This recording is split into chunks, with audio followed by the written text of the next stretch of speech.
सुंदरकांड 45वां सर्ग। मंत्री के 7 पुत्रों का वध। राक्षसों के राजा रावण की आज्ञा पाकर मंत्री के 7 बेटे, जो अग्नि के समान तेजस्वी थे, उस राजमहल से बाहर निकले। उनके साथ बहुत बड़ी सेना थी। वे अत्यंत बलवान, धनुर्धर, अस्त्रवेत्ताओं में श्रेष्ठ तथा परस्पर होड़ लगाकर शत्रु पर विजय पाने की इच्छा रखने वाले थे। उनके घोड़े जुते हुए विशाल रथ सोने की जाली से ढके हुए थे।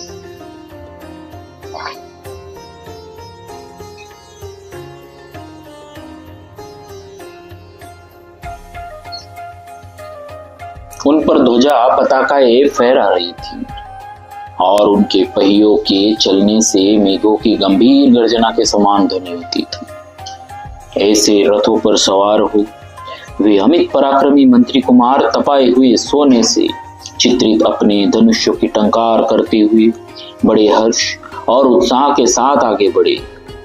उस समय वे सबके सब विद्युत सहित मेघ के समान शोभा पाते थे। तब पहले जो किंकर नामक राक्षस मारे गए थे, उनकी मृत्यु का समाचार पाकर इन सब की माताएं अमंगल की आशंका से भाई बंधु और सुहृदों सहित शोक से घबरा उठी।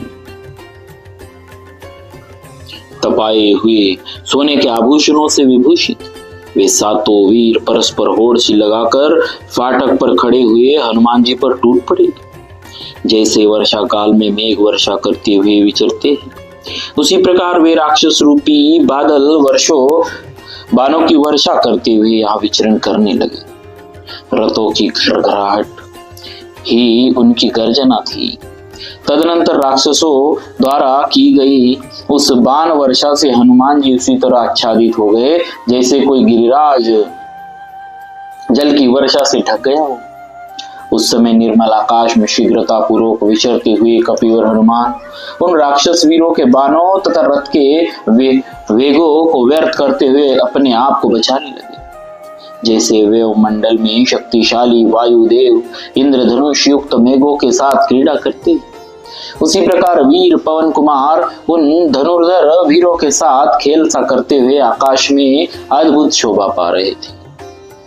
पराक्रमी हनुमान ने राक्षसों की उस विशाल वाहिनी को भयभीत करते हुए घोर गर्जना की और उन राक्षसों पर बड़े वेग से आक्रमण किया। शत्रुओं को संताप देने वाले उन वानर वीरों ने किन्हीं को थप्पड़ से ही मार गिराया, किन्हीं को पैरों से कुचल डाला, किन्हीं का घूसों से काम तमाम किया और किन्हीं को नखों से फाड़ डाला।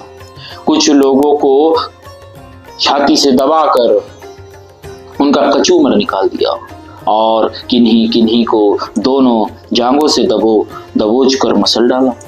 कितने ही निशाचर उनकी गर्जना से ही प्राणहीन होकर वही पृथ्वी पर गिर पड़े। इस प्रकार जब मंत्री के सारे पुत्र मारे जाकर धराशायी हो गए, तब उनकी बची कुची सारी सेना भयभीत होकर 10 दिशाओं में भाग गई। उस समय हाथी वेदना के मारे बुरी तरह से चिंगाड़ रहे थे। घोड़े धरती पर मरे पड़े थे तथा जिनके बैठक ध्वज और छत्र आदि खंडित हो गए थे, ऐसे टूटे हुए रथों से समूची रणभूमि पट गई थी। मार्ग में खून की नदियां बहती दिखाई दी तथा लंकापुरी राक्षसों के विविध शब्दों के कारण मानो उस समय विकृत स्वर से चित्कार रही थी। प्रचंड पराक्रमी और महाबली वानरवीर हनुमान जी उन बड़े चढ़े राक्षसों को मौत के घाट उतारकर दूसरे राक्षसों के साथ युद्ध करने की इच्छा से फिर उसी फाटक पर जा पहुंची।